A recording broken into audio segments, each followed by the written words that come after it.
आलमी इदारा सेहत WHO ने उज़्बेकिस्तान में हलाकतों के बाद खांसी के 2 भारतीय सिरपों से खबरदार कर दिया। गैर मुल्की खबर एजेंसी की रिपोर्ट के मुताबिक आलमी इदारा सेहत का कहना है कि खांसी के 2 सिरप एब्रोनल और डोक-1 मैक्स क्वालिटी स्टैंडर्ड पर पूरा उतरने में नाकाम रहे।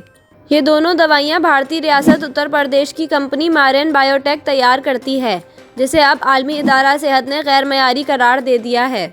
आलमी इदारा सेहत ने बताया कि लेबॉर्ट्री के तज्ज़िये से मालूम हुआ कि दोनों मसनूआत में डाईइथेलियन ग्लाइकोल और इथेलियन की मिकदार ज़रूरत से ज़्यादा है।